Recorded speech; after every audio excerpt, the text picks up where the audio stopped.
thanks for that. What's up with video? Hi, I'm Patrick. I'm going to look at your Hey, all right. Benny.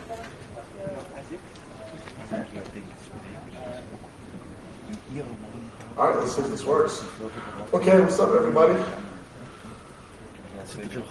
right, you ready to roll? All right, cool. I know it's kind of early. So, let's get rolling. Okay, so I've done the training here at BruCON, but I didn't speak last year, so maybe most of you guys don't know who I am. My name is Joe. I'm a network web app guy, aka the black guy at security conferences. Most people are just like, hey, there's that black guy. That's me. Pretty much. So if you're like kind of wondering, yes, I'm the guy. So yeah, pretty much me. How do I throw down? So when I get out here, I do this, just so you know, I hack, I curse, I drink rum and coke. That's pretty much it. So like, do I have a social life? Do I have hobbies? No. Sorry.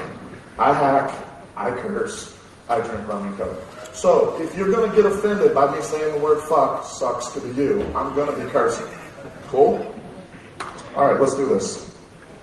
All right, guys, let me take you back. So I've been pen testing 10 years now, and before that, I kind of had no life, so it was me, rum and coke, and fucking up small countries. I would rip whole fucking class B's, man. I mean, that was my weekend. It would be like, yeah, man, I push back some rum and coke. I'd be like, man, how about Ecuador tonight, man? And I would just fuck them up. That was it. So I finally got a job pen testing, and it was kind of like, damn, this shit is cool. So who remembers pen testing back in the old days? Anybody been pen testing for a minute? Yeah, that's the people, right? So back in the good old days, man, it was cool because we would roll up on a customer site and be like, yo, man, we're the security people. And they would be like, oh, shit. Okay. And then, we would crack out, Nessus, because Nessus was like a renegade tool. Who remembers when Nessus was open source? It was like some renegade shit. And then, you only use ISS because it had cool reports. So then, we would break out our stuff, man. And back then, you did it something like this. You'd ping sweep and port scan the whole fucking planet. That was it. You would break out in map, scan the whole fucking planet, roll down to rootshell.be. Come on, where's my people? Who remembers? Root shell, baby. We roll down to root shell, man. We grab our shit from Packet Storm, pull that shit down, /the planet, baby. So we would own everything, take pictures of everything, and then pretty much roll up and write the report. And the report would say, your network sucks. Your network fucking sucks. So after that, we did the important part. We'd be like, okay, fucking pay me. Your network sucks. Pay me. Everyone's looking at me like I'm crazy. Yes, this is what we did. Your network sucks. Fucking pay me. Now back then, our whole concept was, hey dude, just apply this patch. It's even free. And customers would look at you like, why would I apply that patch? It might break something. I'd be like, yeah, your network's getting on. Apply the patch. So that was our whole spiel back then. We'd fuck up your network and then tell you to apply some patches. And then we'd be like, hey, your network sucks. Today, the game's changed. Everybody's an expert. Everybody's a CISSP. I wonder why the fuck they hire us. We roll up there, they're already fucking experts. We've deployed the network access control solution. We've got port security. We've got the web application firewall. We've been doing this pen testing thing for several years now. We'd like you to come out and audit our network. And give us some reports we're not going to read and some shit that we're not going to do. But the network still sucks. And the network still sucks. That's my boy. So, you got all this shit. Everybody's a fucking CISSP. And I love now when I go to these conferences, people have the pen that says not a CISSP. That is it. That is it. So some things that I do. I get out on these networks, and what I'm finding works for me a lot is Google. I straight Google for so much stuff these days. I run my scanners. Yes, I still run scanners. But I find so much more by just Googling for vulnerabilities. So I'll Google the company name, I'll look for database errors, I'll look for file handling errors, and I mean, networks are full of this shit. It still works. So it's crazy. They'll have a web application firewall. They'll have an IDS. But I'll Google and I'll be like, yeah, man, but look at all these SQL injections I found. So I did like 3 banks in the last year where I found SQL injection in less than 10 minutes. Less than 10 minutes. People here, let me do that one more time. I did 3 banks. I found SQL injection in less than 10 minutes each. So, getting slow nowadays, right? So you find there's so much out there, and it's just really kind of tripping me out because they have all this shit. And they'll tell you like, well, you know, we've deployed this, and we've deployed this, and we've deployed this, and you're like, yeah, man, but it's still fucking your network up. Same thing with remote file includes. So a couple of things that are really kind of helping me, and a couple of tools that I was hoping I could show you that could probably help you out. Now, most guys know this stuff. I know it's not rocket science, but for those of you who don't, these are a couple of little goodies that might help you out. The first one is this unbelievably amazing tool called Firefox. You wouldn't believe the shit I can hack into. Like, oh my God, Firefox. So Firefox has a really cool add-on called Passive Recon. So with Passive Recon, you can do a lot of your Netcraft, your Aaron Who Is stuff, your file type lookups for like spreadsheets, PDFs, Word docs. You can do all that, all with Passive Recon. I think it was one of the cats from Fishnet Security who wrote it. Really good little Firefox add-on. Obviously, Maltego, great for intel gathering, Passive Recon. So, all right, guys are like, hey man, when you're up against one of these big banks, or you're up against one of these really big companies, what do? So obviously, my first thing is that Passive Recon. My second thing is I identify load balancers. So I try to figure out, is the company load balanced? Is it DNS load balancing? Is it HTTP load balancing? And if I can figure that out, it'll help me figure out, okay, is it round robin DNS? Is it HTTP load balance, but it's matted behind that? You know, like what's going on? And try to figure out if it's messing with my packets or not. So I call this my headache detection. So I look for that first. And then how do I do that, right? Once again, I use my miracle tool, Firefox. So Firefox has something called live HTTP headers. So with live HTTP headers, I'll make a request to the website, I'll read the HTTP responses, and in those responses, I'll try to see like, okay, does the server type change if I make 3 or 4 requests? Does the session ID change if I make 3 or 4 requests? What inside of the HTTP response changes? And if you can figure that out, you can kind of figure out, oh, okay, they must be using load balancing.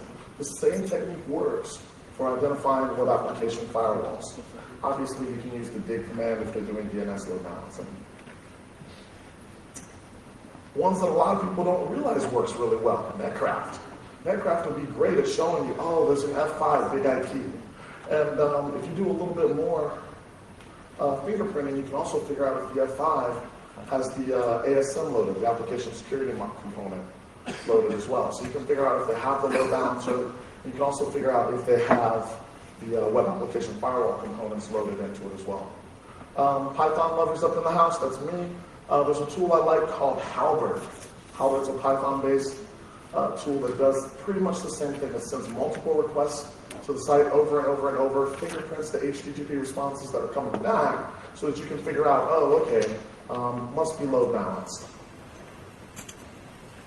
All right, so my next in my little headache detection. So my next in my little headache detection is intrusion prevention systems. I'm running into these all the time now. So I'm running into load balancers, intrusion prevention systems, and it just seems like every company I'm pen testing now seems to keep buying this bullshit. So I run into the IPS, and the first thing that we want to figure out is, okay, does it have an IPS? Now, who are my old timers who actually remember curl? Curl is like, man, this is like crack. This is the baddest damn tool around. So if you look up here, you'll see how it's like //, WinNT, system32, cmd.exe. Okay, guys, yes, I realize this attack has not worked since Jesus was walking the earth. I get it. But you're not doing this because you're trying to attack the host. You're doing this because you're trying to send something so obvious that any security product would do something. What you're trying to see is, does this thing send me a reset packet and kill my connection? Does this thing block my IP address? I'm trying to figure out if there's an IPS in place. So if I send something that's obviously malicious, hopefully it'll try to block me. If it blocks me or resets my connection or modifies my request in some sort of way, now I start going, okay, I must be up against an intrusion prevention system. So those are those things that I have to do right from the start. Figure out any passive vulnerabilities that you can find right off the top. Try to figure out if the host is load balanced right off the top. Try to figure out if the host is behind an IPS right at the top. These are the things that I do on the first day of my pen test. Okay, now, some guys, I think they're Aussies, they're on purehacking.com. They wrote a tool called active filter detection, and they even wrote a NASA script for it. So the cool thing about it is what it does is it sends the regular expression from 81 different snort and virus signatures. So the packet itself is benign. It just has the regex from the actual IDS signature in the packet. And it starts sending these, trying to see if someone gives them a reset or if someone blocks their IP address. So it's a beautiful, beautiful thing. So when I'm pen testing, I usually have about 5 IPs. I get hosting companies in a couple of different countries, and I shoot from 3 or 4 different IPs. So I'll shoot from here, try to see if I get resets or if I get my IP blocked. Shoot from this country, try to see if I get resets or if I get my IP blocked. Okay, you have to do that because you have to try and figure out what the company's defensive systems are. A couple of things that I've kind of learned over the years. If you do something and you get blocked immediately, you do something and you get blocked immediately, intrusion prevention system. If you do something and you get blocked within 2 to 4 hours, intrusion detection system. If you do something and you get blocked in 1 day, generally an admin who looks at his logs. You can tell that one happens like all the time. Okay, so really I run into the first 2. So people are like, well, what do you do if it's an IPS? Generally, if it's an IPS, something happens in a few hours. If it's an if it's an IDS, something happens in a few hours. If it's an IPS, you pretty much know right away. All right, so what's my little goodie when I run into an IPS? The thing that tends to work for me best when I run into an IPS is to encapsulate my traffic in HTTPS. Most companies, I would go so far as to say that 90% of the companies that I pen test, if they actually deploy an intrusion prevention system, they don't decrypt SSL traffic prior to it passing the intrusion prevention system. So, my favorite client, we're having this discussion, and he's telling me, well, we're looking on our IDS and we've got about 3 million IDS alerts a day. And I'm like, wow, that's pretty cool.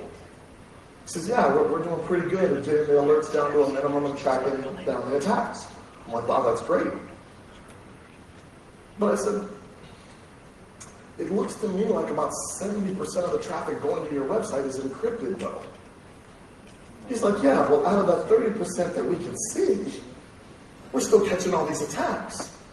And I was like, does that pass the common sense test? And he was kind of like, beg your pardon? And I was like, never mind, it's not.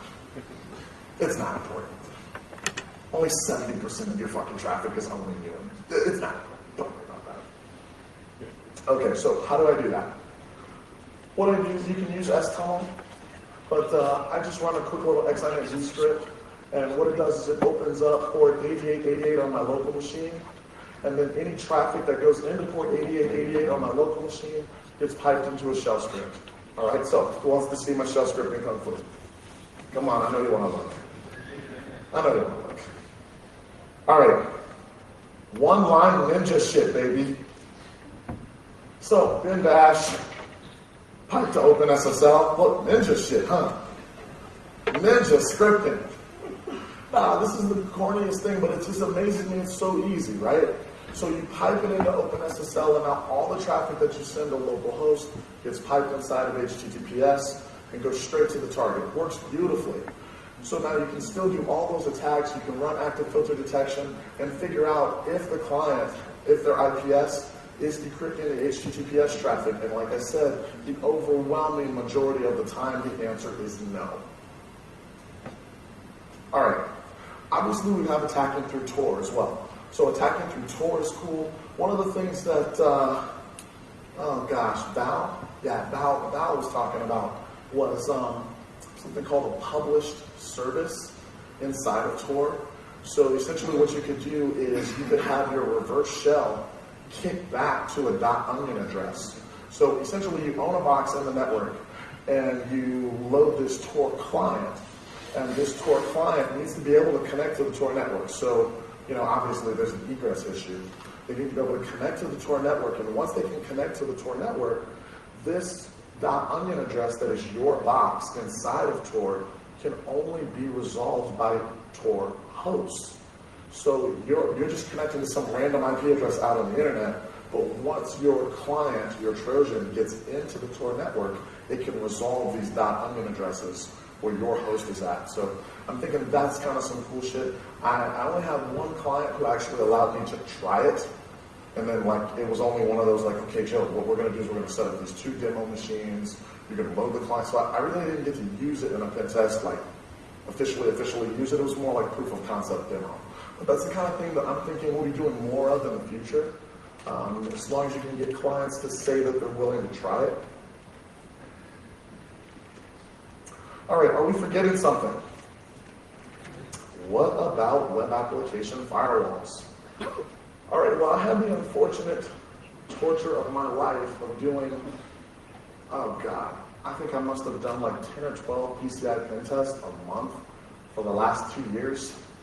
I did a ton of PCI pen testing.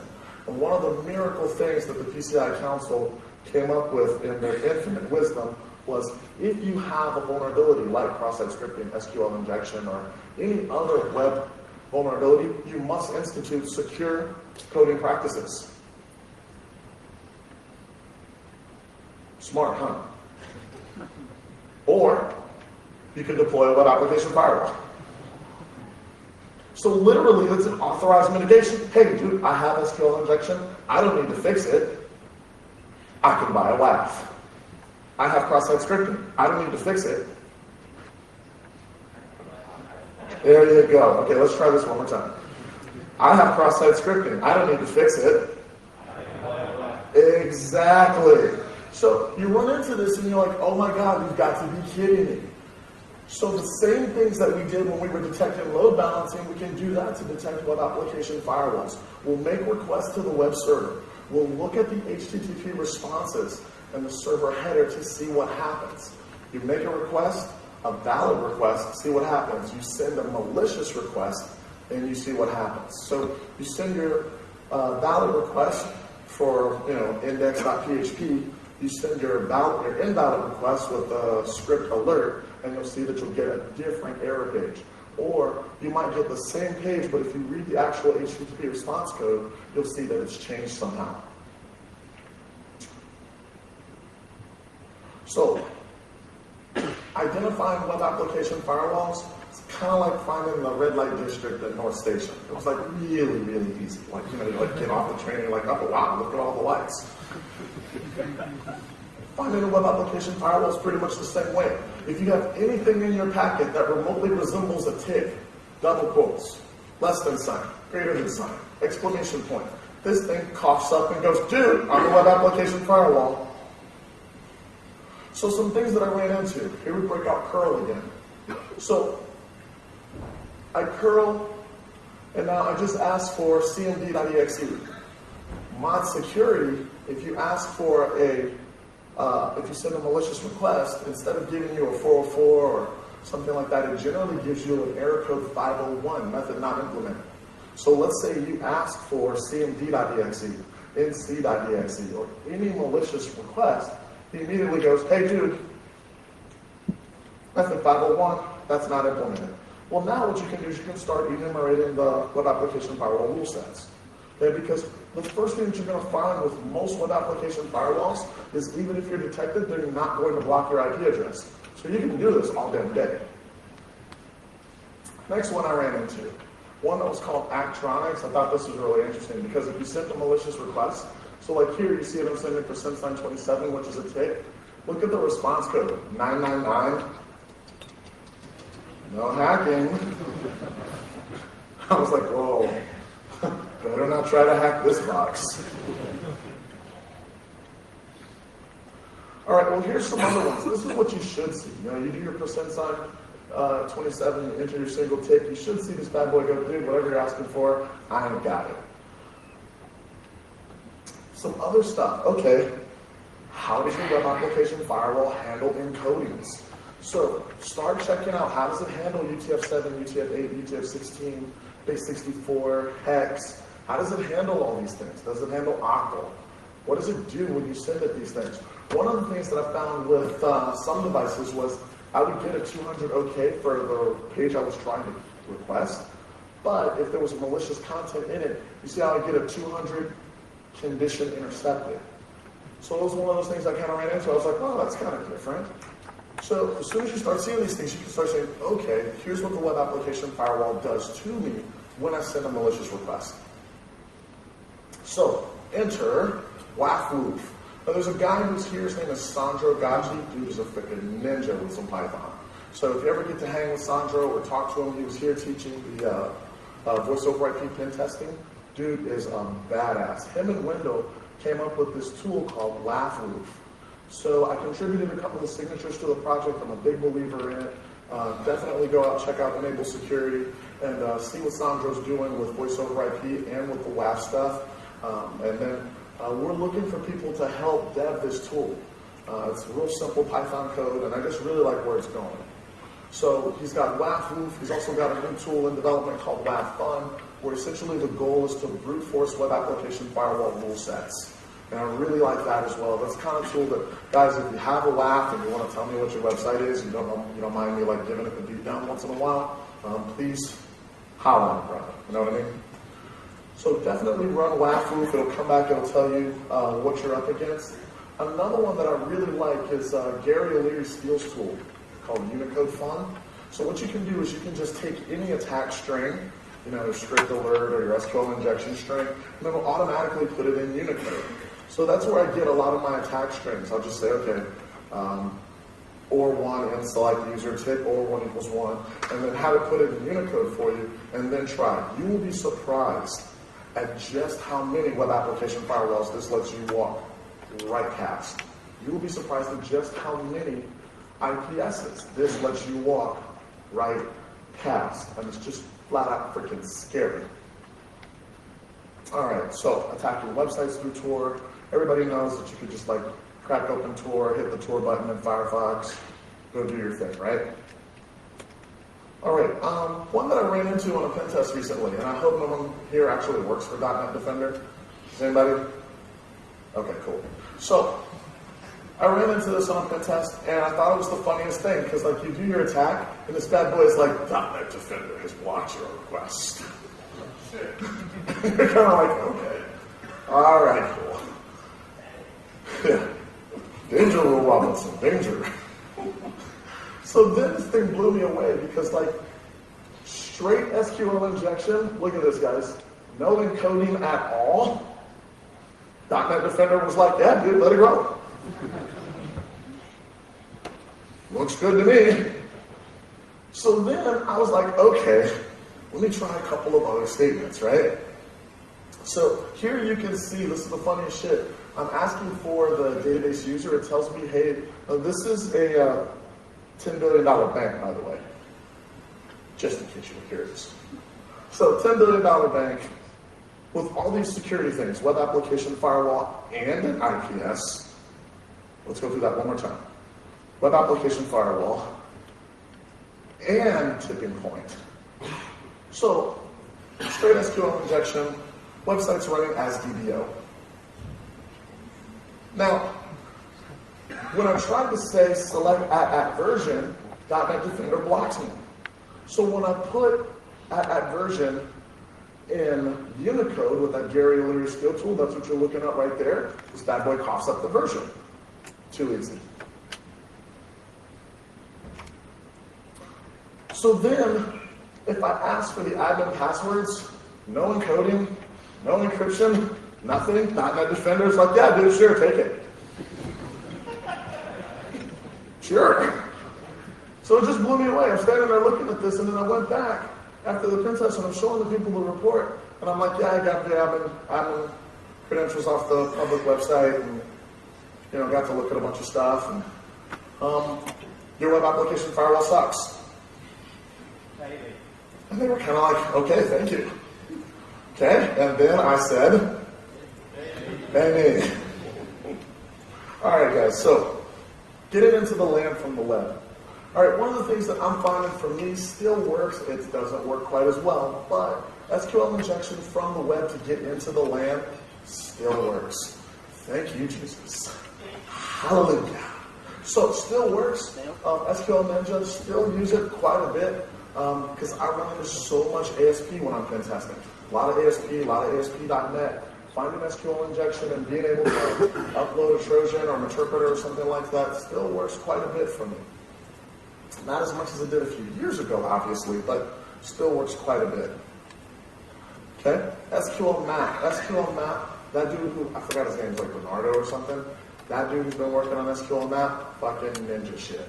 So I really love what's going on. You can just say SQL Map -OS shell, and it'll let you drive a shell. You could say, -OS home, it'll upload an interpreter for you. Just absolutely wonderful. Okay, let's focus on the important stuff. The important stuff for us, we all know how to go own the box. But the really important stuff is not getting caught, right? So we don't want to be a tiger. We don't want to be Tiger Woods. Now let me just digress 1 second here. Hands up if you think Tiger's a punk. Okay, there's my people. There's my people. Come on, my Americans. Is Tiger a punk? Tiger's a punk. Tiger's a punk. Okay, now let me, I know I'm getting off track here, but this is important to me.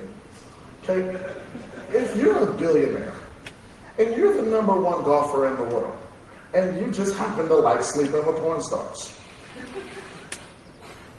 and your wife gets upset about it, would you care? I'm just trying to make some, I would look at her like, well, so? I'm just making sure, is it just me?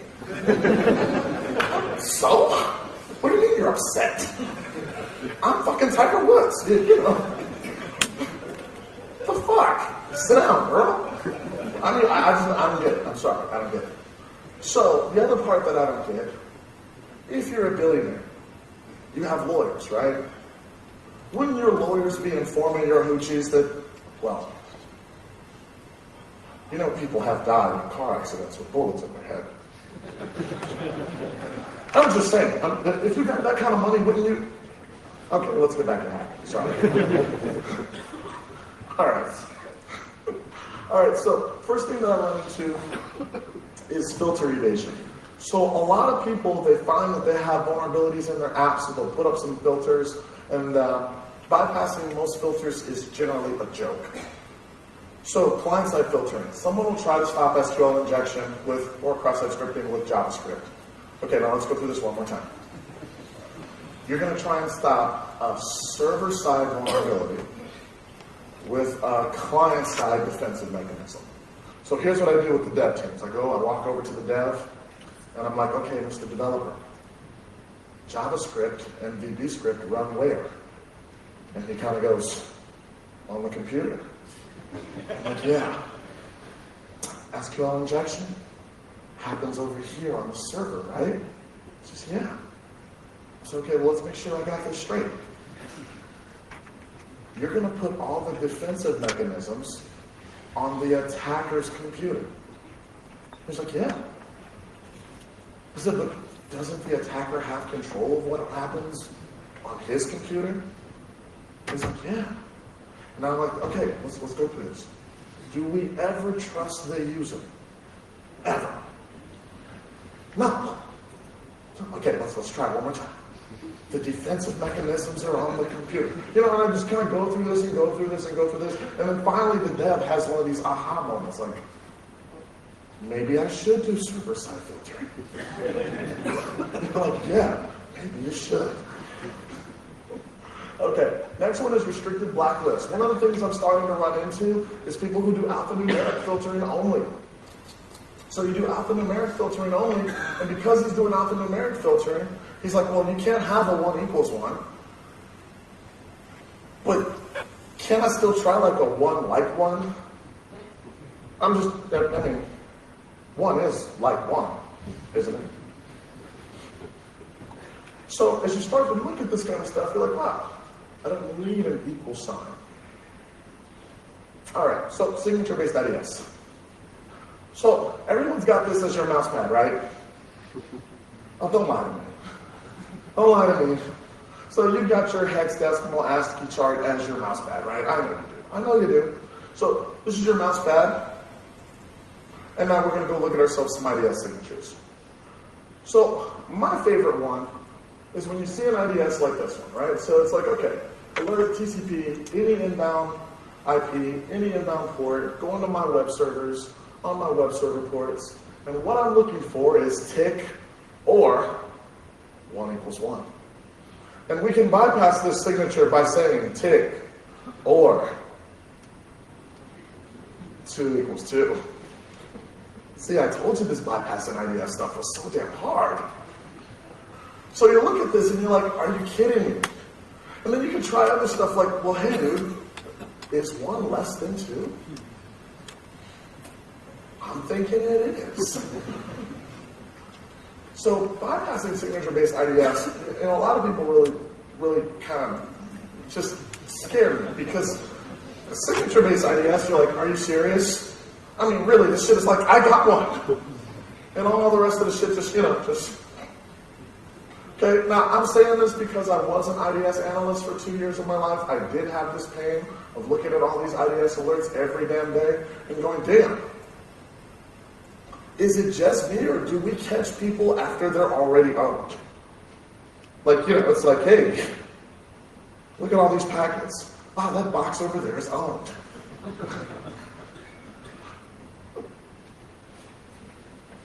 All right, so let's go look at some more complex signatures, yeah? So we've got a little bit more complex signature. This time the guy's looking for the word and or the word or. So you're seeing that, he's like, okay, I'm looking for the word and I'm looking for the word or. I'm still looking for 1 equals 1, but I'm also going to catch those pesky little comments. Okay, you're not going to catch me with a little dash and slash asterisk and a pound sign. No. Not catching me with that stuff, bro. So how do we bypass that? Can we say 2 equals 2? Percent sign 2D, percent sign 2D. Hey guys, what's percent sign 2D?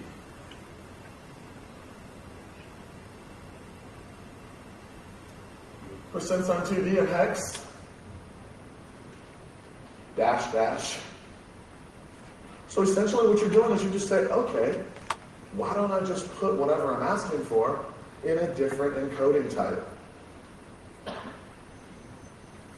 So here we start to do something a little bit more crazy, right?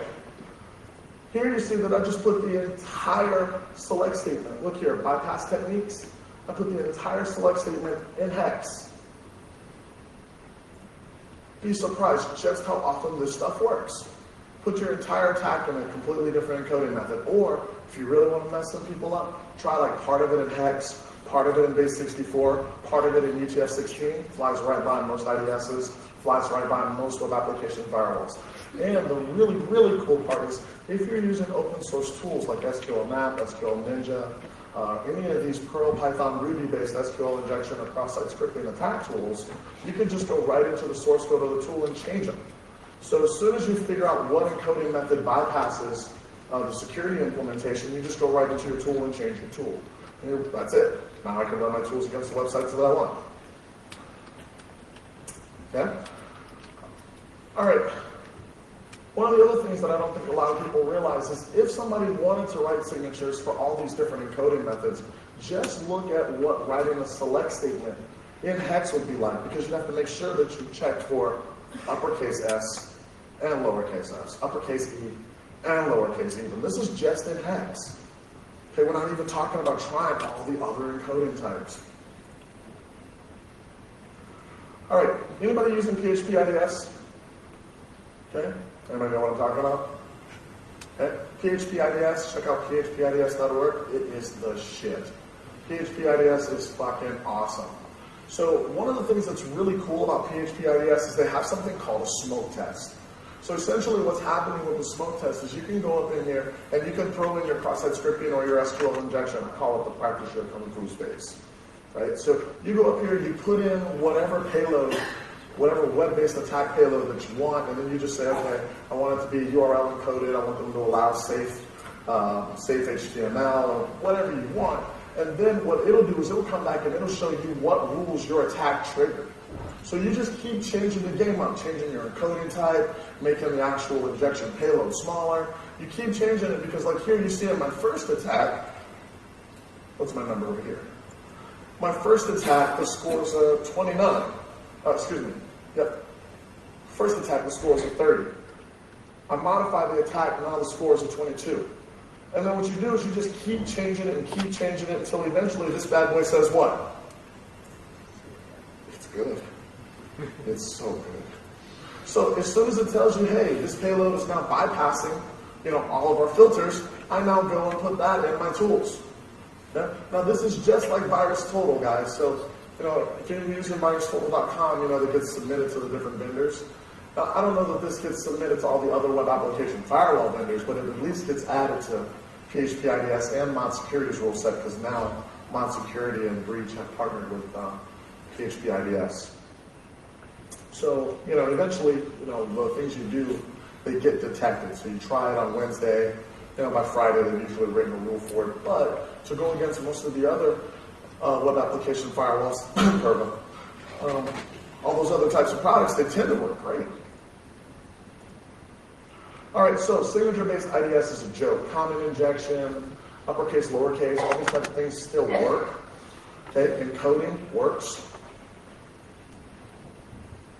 All right, now, getting in via the web. Getting in via client side. Just on a 2-day pen testing workshop here, and we were talking a lot about client-side pen testing.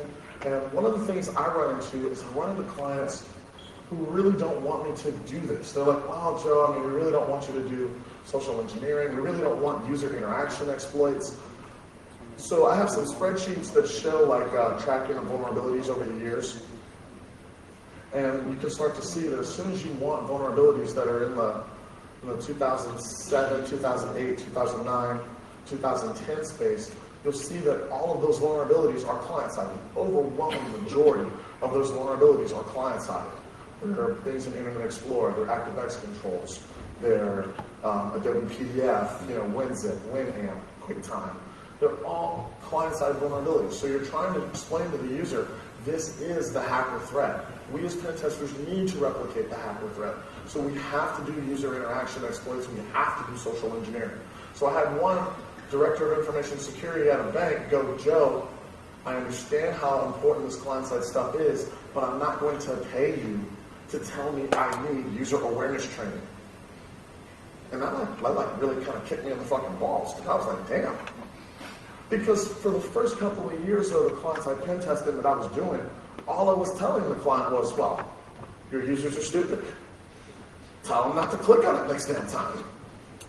Right? But I really realized that, me as a pen tester, I need to up my game. Right? Yes, users are stupid, but I needed to up my game. I can't just roll up into the client and be like, dude, your users are stupid. Pay me. Now I'm like, your users are stupid.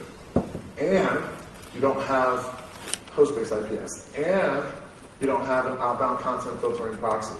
And you don't you don't monitor outbound HTTPS connections and outbound DNS connections. Now, make sense? So, biggest thing with Metasploit is my tool of choice. No, I don't use Core. So the biggest thing with that is I just choose whatever's the newest browser, PDF, ActiveX, or file format exploit, and then I just make sure I say exit on session false, fire that bad boy off. Okay, now in Social Engineering Toolkit, this is getting even easier. Sorry, I was drinking too much. I didn't update the slides for what's all the new stuff in Social Engineering Toolkit. So Social Engineering Toolkit, another Python-based tool. What? Social engineering toolkit integrates with Metasploit beautifully. Comes up and it says, hey dude, what do you want to do today? Do you want to clone somebody's website and send phishing emails pointing back to the cloned website with your interpreter payload built in? What? Do you want to do that with Java Dropper? What? Beautiful, right? So, do you want to generate USB, CD, or DVDs with embedded interpreter built into them? Okay, what? See, he's learning. Okay, it's absolutely beautiful, guys, absolutely beautiful. All right, next thing, pivoting into the LAN. So, you do your client-side exploit or you do your web-based exploit. Now it's time to pivot into the LAN. So what I mean by pivoting into the LAN is you want to now use that home box as your gateway into the LAN. Everything you send to it, you want it to be tunneled into the LAN. Metasploit actually allows you to do this. You can just take your session and you can say route add, take the IP address of the own box, and make sure you specify the correct session ID. And now all the traffic that you send will go straight through that own box and go right into the LAN wherever you want to go. So pivoting into the LAN does work in Metasploit. A little kludgy once in a while. Sometimes you want to route Dell and it doesn't work. But pivoting into the LAN is possible. You can scan through it and you can shoot all of your exploits through that box that you compromised. So you now want to attack other hosts in the LAN and you want to make all those attacks look like they're coming from that one own box that you have in the LAN. You can do that now.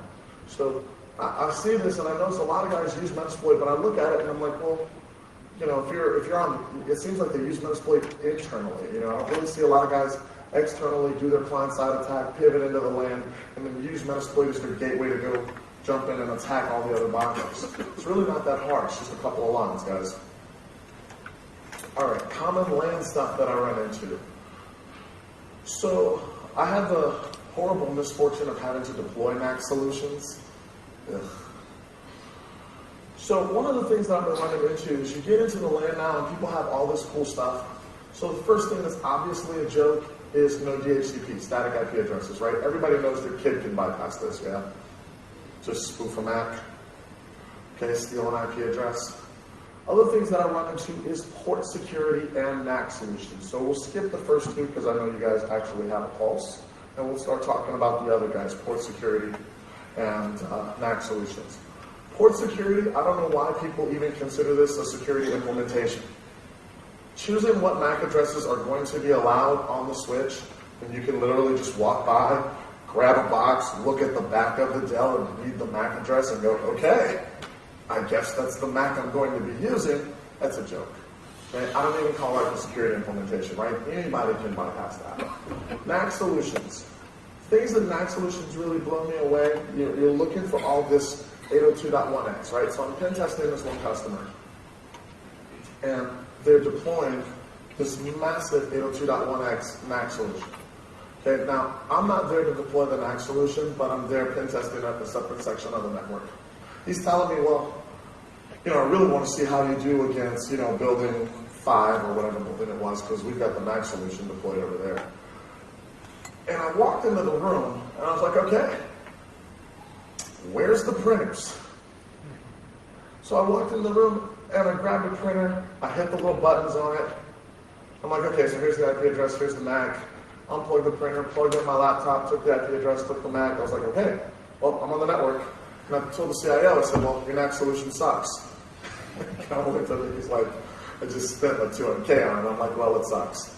Okay? But that's not really the case. Let's be real, right? If you're going to use something like 802.1x, you're going to have to keep track of what your 802.1x exceptions are, right? You're going to need to keep track of your printers, your copiers, your voice over IP phones. Any network device that's going to need to be excluded from 802.1x, any non-802.1x compliant device, is going to have to be an exclusion. So I try to get the customer to create VLANs just for excluded devices. So if all of our voice over IP phones are going to be excluded, we want to create a voice VLAN. If all of our printers are going to be excluded, we want to create a printer VLAN. And then we want to make ACLs for what devices in each of these excluded VLANs are allowed to talk to, what network ranges they're allowed to talk to. It's simple stuff, but it's the kind of thing that when you see these NAC solutions implemented, they're implemented horribly. Okay? They just want to say that they have implemented.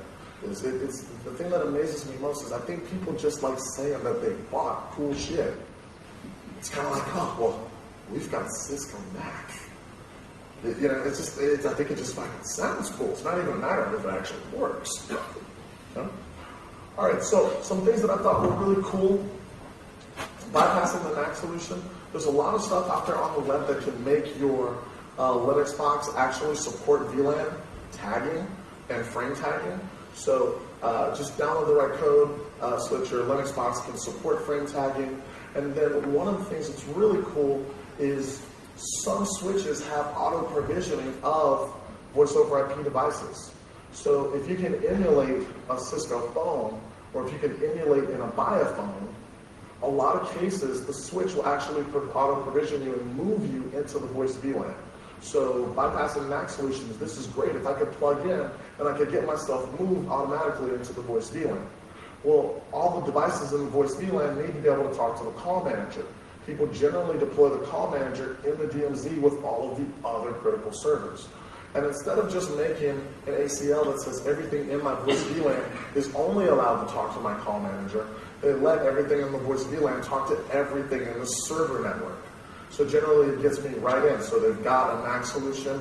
I unplug a phone, plug my laptop in, jump on the voice VLAN, go straight after the server network. You know, too easy. Okay. So, moving around the network and bypassing NIPs and HIPs. The first thing that you have to realize if you're dealing with IPSs, host-based and network-based in the LAN, we're not talking external, we're talking in the LAN network. We just talked external. In the LAN, the biggest thing that they're looking for is they're looking for ankle biters. They're looking for the port scanners. They're looking for the backtrack voice.